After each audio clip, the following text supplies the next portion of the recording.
May mga kwento na kahit ilang dekada na ang lumipas ay patuloy pa ring ikinukuwento sa mga baryo. Mga pangyayaring hindi maipaliwanag ng siyensya at nananatiling misteryo hanggang ngayon. Isa na rito ang kwento ni Mang Isko, isang magsasaka mula sa isang liblib na bayan sa gitnang Luzon noong dekada 80. Tahimik ang kanilang baryo noon, napapalibutan ng malalawak na palayan, ilog at matataas na puno ng akasya.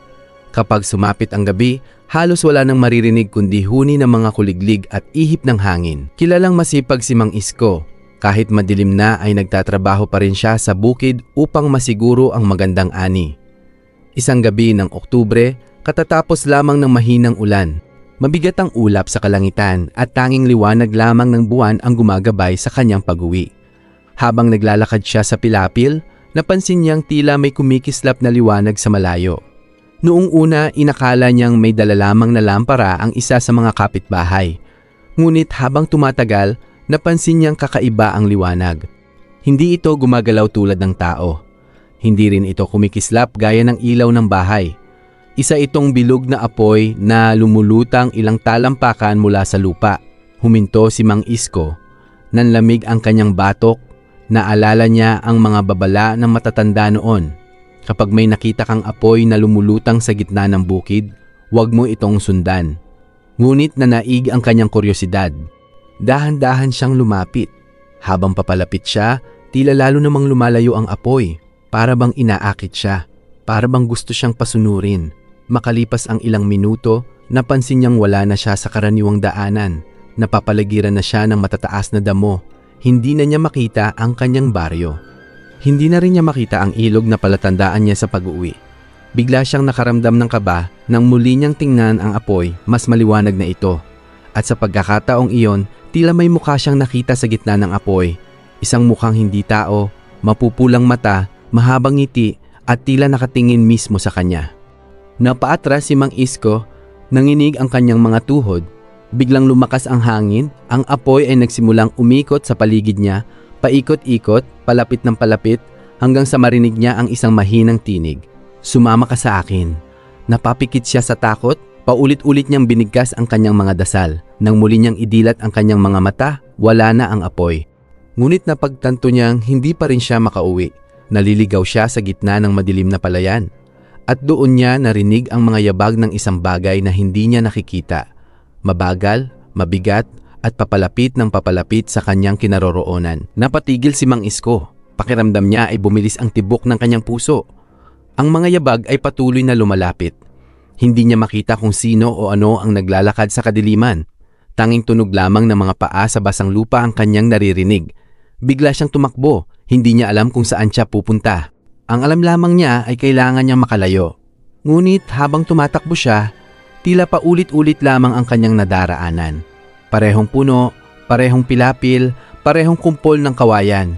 Para bang umiikot lamang siya sa iisang lugar. Lumipas ang halos isang oras, pagod na siya at doon niya nakita muli ang apoy. Mas malaki na ito ngayon.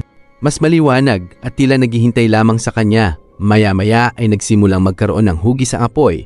Unti-unti itong naging parang tao. Wala itong muka, wala itong mata, ngunit malinaw na nakaharap ito sa kanya. Hindi makagalaw si Mang Isko, para bang may pumipigil sa kanyang katawan. At muli niyang narinig ang tinig. Matagal ka nang hinihintay. Naramdaman niyang parang umiikot ang kanyang paningin. Nanghihina ang kanyang katawan at unti-unti siyang nawalan ng malay. Pagmulat niya ng mga mata, nasa ilalim na siya ng isang malaking puno. Maliwanag na ang paligid. Umaga na. Nakita niya ang ilang taga-baryo na naghahanap sa kanya. Ayon sa kanila, buong magdamag siyang nawawala. Halos 10 kilometro ang layo ng lugar kung saan siya natagpuan.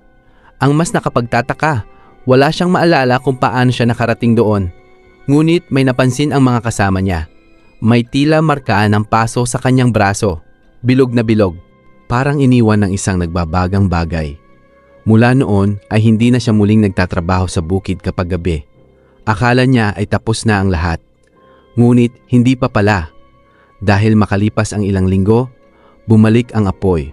At ngayon, mas malapit na ito sa kanilang bahay. Lumipas ang ilang linggo matapos ang nakakatakot na karanasan ni Mang Isko. Sinikap niyang kalimutan ang lahat. Ngunit gabi-gabi ay nakikita niya ang kakaibang apoy sa malayo. Nung una ay nasa bukid lamang ito, Pagkatapos ay malapit sa ilog at kalaunan ay nasa likod na mismo ng kanilang bahay. Nagsimulang magkasakit si Mang Isko. Madalas siyang nilalagnat, nanlalambot, at kung minsan ay nagsasalita habang natutulog. Ayon sa kanyang asawa, paulit-ulit niyang binabanggit ang isang pangungusap. Huwag ninyo akong isama. Nag-alala ang kanilang pamilya kaya ipinatawag nila ang pinakamatandang manggagamot sa baryo. Matapos suriin si Mang Isko, sinabi ng matanda na may posibilidad na nasundan siya ng San Telmo. Ayon sa matatanda, may mga apoy na hindi dapat sinusundan. May mga nilalang na gumagamit ng liwanag upang iligaw ang mga tao. Pinayuhan silang magdasal at iwasang lumabas sa gabi. Makalipas ang ilang araw, isang gabi ng Disyembre, muling nagpakita ang apoy. Ngunit sa pagkakataong ito, nakita rin ito ng buong pamilya. Lumulutang ito sa likod ng kanilang bahay. Tahimik, hindi gumagalaw. Para bang may hinihintay. Nagsimulang magdasal ang lahat. Makalipas ang ilang minuto, dahan-dahang umurong ang apoy. Palayo, hanggang sa tuluyang mawala sa kadiliman. Kasabay nito, tila gumaan ang pakiramdam ni Mang Isko. Unti-unting nawala ang kanyang lagnat at hindi na rin bumalik ang kakaibang mga panaginip. Mula noon ay hindi na muling nakita ang San Telmo sa kanilang lugar. Ngunit hanggang ngayon, marami pa ring matatandang taga-baryo ang nagsasabing minsan, kapag tag-ulan at madilim ang gabi, may nakikita silang kakaibang apoy na lumulutang sa gitna ng palayan. At sa tuwing may magtatanong kung ano yon, iisa lamang ang kanilang sagot, huwag mo nang lapitan. Dahil may mga bagay na mas mabuting hindi natin nalalaman. At kung sakaling makakita ka ng isang naglalagablab na bolang apoy sa gitna ng dilim, mas mabuting ipagpatuloy mo na lamang ang iyong paglalakad at huwag na huwag mo itong susundan dahil baka hindi ka na makabalik pa.